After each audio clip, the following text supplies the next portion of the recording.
espelhos esféricos. Como o nome sugere, né, o espelho nasce de uma esfera. Espelhos esféricos. Primeira coisa importante, então, saber denominar o espelho, classificando ele, né, se ele é côncavo ou convexo. Por isso eu gosto de criar espelhos côncavos e convexos virados para ambos os lados. Eu já vi o aluno chamar de espelho côncavo virado para lá. Eu pego o mesmo espelho, mudo de lado e ele diz que é convexo. Cuidado, gente. Não é para que lado o espelho está virado. É qual é a superfície refletora. Pensa no espelho plano. Pensa no espelho plano. Se tu cavou ele, ele fica côncavo. Sacou? Cavou, fica côncavo. Cara, eu tenho uma dificuldade imensa. Eu tinha dificuldade imensa de côncavo. Eu tinha que fazer um esforço mental. Quando eu percebi que a palavra cavar terminava em cavo, eu cavo, côncavo, eu fiquei com raiva. Porque não é piada. Tá lá o espelho. Cavou. Fica assim, cavadinho, côncavo. Certo? Se um dia tu for pra praia, começar a cavar e surgir uma coisa assim, cara, ó, tu chama o padre. Entendeu? Que quando cava, fica cavo. Chama o padre. Chama o padre. É, não, porque é um efeito paranormal, tem que chamar alguém pra exorcizar, sabe? Certo? Imagina o padre do lado. Depois do poltergeist, né, cara? Tudo é possível. Ô, galerinha, olha só. Eu não vi esse aí. É, massa, massa. Só pra ler, mas assim, depois a gente, né, quem estuda um pouco mais, né, vê que a coisa é um pouco diferente do que os filmes retratam. Mas é divertido, né? Assim, que é bom. Ô, galerinha, essa aqui é côncavo ou convexo? Cavou ou não cavou? Aquilo ali não é a parte espelhada, ó. Côncavo. Côncavo. Essa parte espelhada tá cavada? Então ela é convexa. Cavou?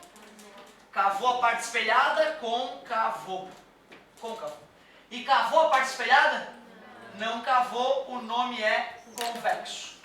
Cuidado, ó, espelho convexo. Convexa, vai ser uma superfície. O espelho é convexo. Tem concordância nominal, cara, sabe? Convexo, convexo, beleza?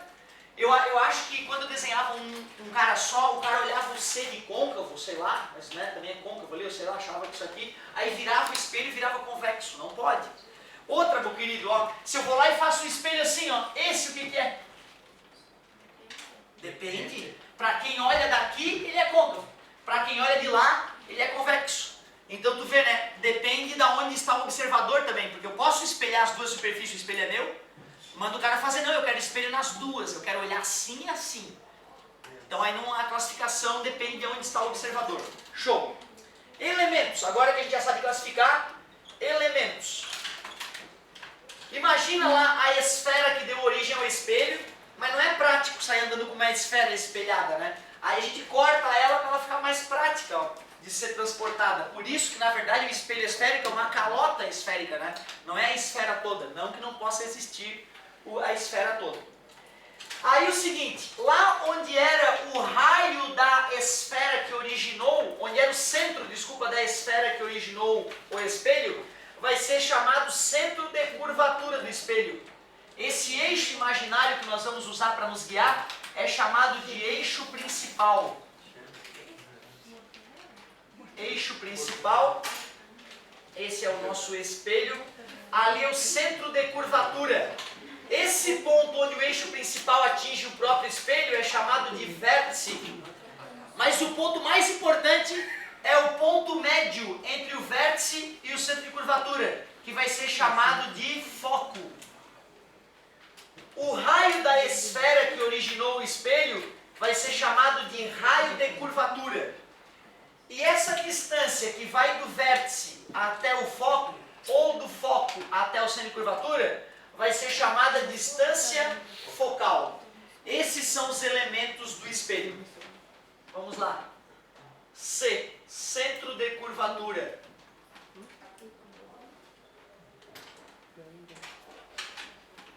F, foco. V é o vértice. observem que são letras maiúsculas porque são pontos. Agora, o R é uma distância, chamado raio de curvatura.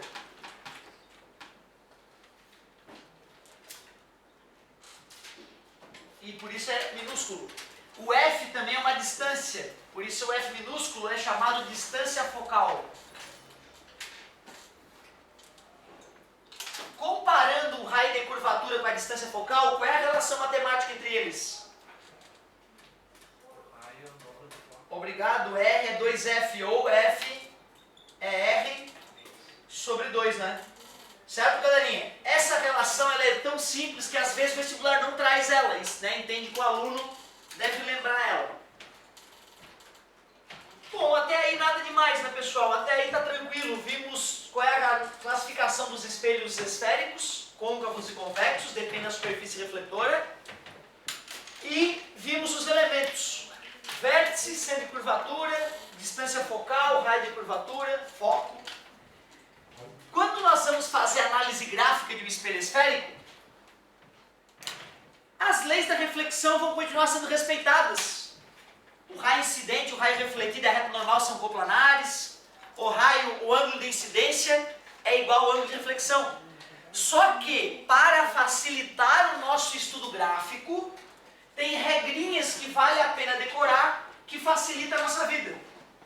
Vamos estudar os raios principais ou raios característicos. São 4 raios bons de desenhar no espelho, seja ele côncavo ou convexo, como eu farei. Vou fazer um espelho côncavo e um espelho convexo. Em ambos os casos, vou desenhar os principais raios.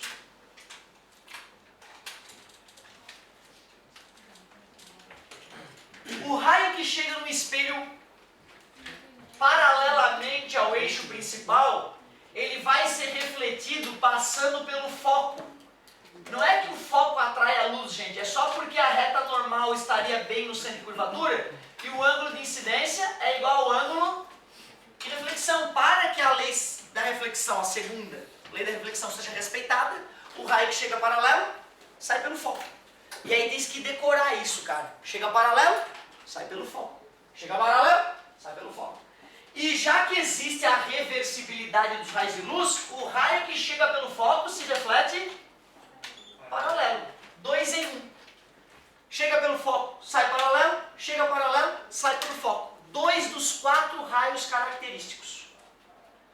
Um outro raio bom de desenhar, deixa eu refazer o desenho aqui para não poluir aquele desenho ali.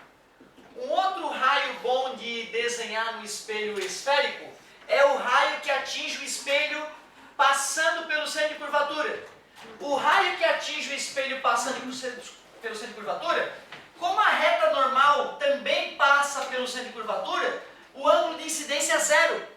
E aí o ângulo de reflexão também é 0 e o raio volta sobre ele mesmo. Então, se o raio atinge o espelho esférico passando pelo centro de curvatura, ele volta pelo centro de curvatura. Na verdade, nós só obedecemos a segunda lei. Se o ângulo de incidência é 0, o ângulo de reflexão é 0. Um último raio bacana de desenhar é o raio que chega no espelho atingindo o vértice. O raio que chega no espelho atingindo o vértice é refletido com o mesmo ângulo. Ah, professor, mas peraí, todo raio é refletido com o mesmo ângulo. Mas não é verdade. Só que o raio que atinge o vértice, como nós temos o eixo principal como guia, eu posso pegar esse eixo principal, duplicar essa distância aqui para baixo, e aí fica bom de desenhar o raio refletido. Afinal, o ângulo de incidência é igual ao ângulo de reflexão. Chega paralelo, sai pelo foco. Chega pelo foco, sai paralelo. Atinge o centro de curvatura, volta sobre si mesmo. Atinge o vértice, é refletido com o mesmo ângulo. Todos são refletidos com o mesmo ângulo, na verdade. Aqui, esse aqui é bom de desenhar. Só pega essa distância, duplica e bam. Quando nós vamos fazer esses raios no espelho convexo, é um pouquinho mais delicado. É uma gotícula mais delicada. Vamos fazer aqui os outros casos. para que a gente possa fazer desenhos separados. Aqui acho que vai caber 2. Tu vê, ó, o raio que chega paralelo, como é que é mesmo? Obrigado! Aí tu me enche de orgulho. Escutei várias vozes, tô ficando emocionado, vocês estão gostando, hein? Ó, pouco exibido, né? Ó, tu faz uma pontilhada, cara, porque como é um espelho, a luz não pode penetrar, né, galera, no espelho, ela tem que refletir. Para que a reflexão ocorra na direção do foco, tu usa o prolongamento como referência. Chegou paralelo, sai pelo foco. E se o raio chegar pelo foco, tu prolonga, né, para ver se realmente chegou pelo foco, ele reflete paralelo. 2 em 1. Chega pelo foco, sai paralelo. Chega paralelo, sai pelo foco. O raio que atinge o vértice sai com o mesmo ângulo, ele é igualzinho de representar, ó, é um raio bom de desenhar. E o raio cujo prolongamento passaria pelo centro de curvatura, vai bater no espelho em cheio. E aí o ângulo de incidência sendo 0, o ângulo de reflexão também é 0. Por isso que ele volta sobre si mesmo. Se tu decorar 2 dos 4, tu já consegue fazer os estudos gráficos que eu vou fazer agora. O ideal era tu decorar os 4, porque o vestibular pode te cutucar a respeito de um deles. Sobre raios principais em espelho esférico, assinale as verdadeiras. 0, 1. O raio que chega paralelo sai pelo centro de curvatura. Não, isso não existe, pô. Então eles podem te cutucar sobre qualquer um dos raios. Decore todos de uma vez, pô. Se decorar agora, quando chegar as lentes, já está tudo decorado. Essas regras toscas vão valer para as lentes também. Então vamos lá, vamos fazer um estudo gráfico. Vamos estudar graficamente como é que a imagem é gerada diante de um espelho côncavo e posteriormente o convexo. O título dessa parte da aula é Determinação gráfica da imagem gerada por espelho esférico.